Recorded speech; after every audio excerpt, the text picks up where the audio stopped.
welcome back to the program. Broadway Music Lovers Club is here. They need no introduction, but I'm going to give them one anyway. I want to welcome Alyssa Kaplan-Center and Kate Barkley to the program. Thanks for joining us, guys. Thanks for having us. So you guys you're recruiting people in our green room.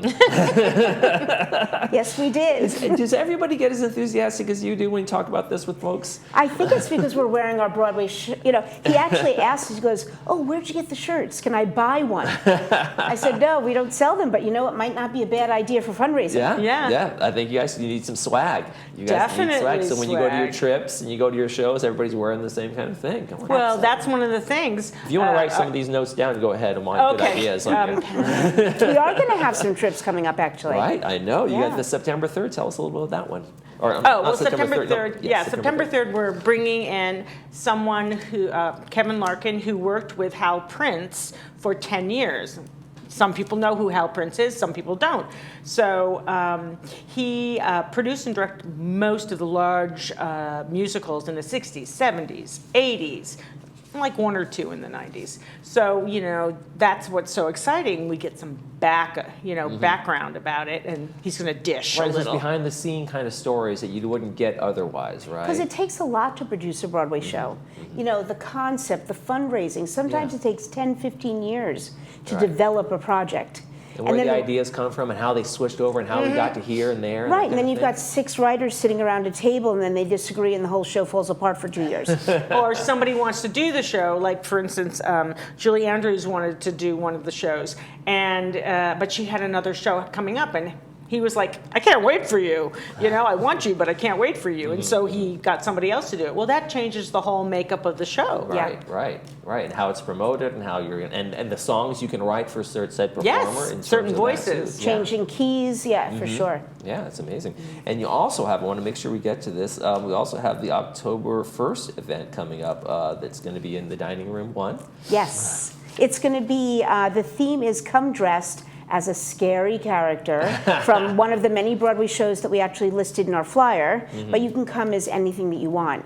And we'll have music playing in the background, and it's going to be like a potluck dessert, so bring desserts, and we'll provide, you know, water and coffee and plates, and we're just going to have some fun. A lot of Sweeney Todds and Exactly. Phantom of the Operas. Let's and things not like tell that. him what we're coming dressed The as. Addams Family. Yeah. Phantom of the Opera. Yeah. Well, there are so many. I mean, if you go through the list of all the things that over the years in Broadway plays, and maybe even some obscure ones might be out there too. Well, right? somebody listed Cats, and I'm like, Cats is scary?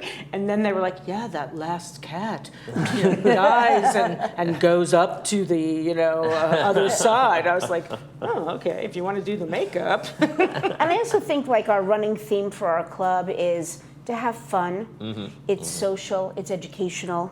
People are going to learn a lot at this September meeting about things that they just don't know. And really what's preemptive is that this meeting is sort of opening up the opportunity of this wonderful cruise that we're going to have in August of 25. Okay. It's going to leave out of Seattle. We're going to go to Alaska for 7 nights, and it's going to be connected with Seth Rudetsky's Broadway cruise.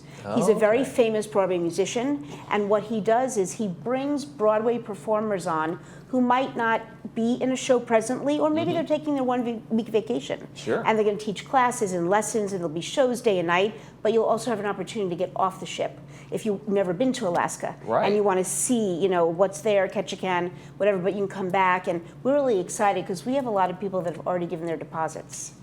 Really, you're already getting deposits now? Yeah, Absolutely. Okay. the deadline for deposits is October 1st, so Okay. we're really going to talk it up in September. Great. And we have our travel agent who's a sponsor, and he, Mark McCready, and he has been taking the lists and sending the emails. Checking them twice? Yeah.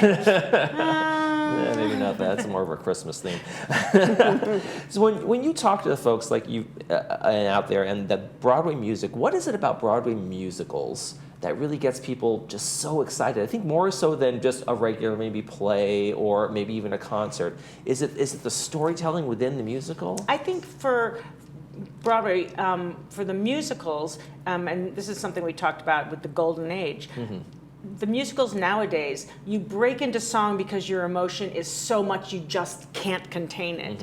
And so it touches somewhere sort of inside everybody, and they're able to really experience everything that's going on. Right. You And know. many of us also, we live in this fantasy world sometimes of things that we want to do and we want to be. Sure. And when you go to a Broadway show, that excitement when you're, 400 people are standing in line on Broadway, and you just came from dinner, or you're going to go to dinner, and you're seeing the show for 2.5 hours, and you don't really know what you're going to experience. But once you're there, like we went to see Suffs, which is this fabulous suffragette show. It was written, produced, directed, and starred by this fabulous woman. And we didn't really know what to expect. And we get in there, and there are people hubbing and talking and laughing. And then all of a sudden the show started, and you hear people huffing and puffing. It just brings something out in everybody. It touches that place in your heart, and you go, yeah, everything is possible. Yeah. I'll admit, when I was younger, immature, I thought, oh, come on, musicals and that kind of thing. And then I saw a lot. I saw some, I saw some Color Purple, and I saw a lot of other shows. And I was like, okay, I'm getting this now. As I got mature and older, and I got into the experience. And I think it's a different experience for everybody. Like, it touches you different than it touches you in terms of a musical. Absolutely. Well, I know as a singer, as a musician, that when I'm talking or I'm writing a song or I touch the keys and I start to sing, it kind of creates a tingle in my body. Yeah. And there are notes in music that kind of rumble inside you. You like really resonate with it, and that's one of the exciting things. And when we had our sing-along last month, we tackled 5 Broadway shows.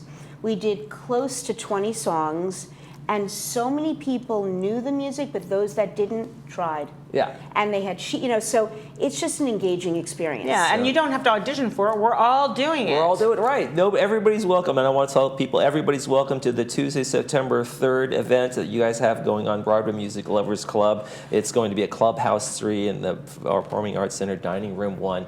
Thank you both for joining us today. Really appreciate you guys Thank coming you. in.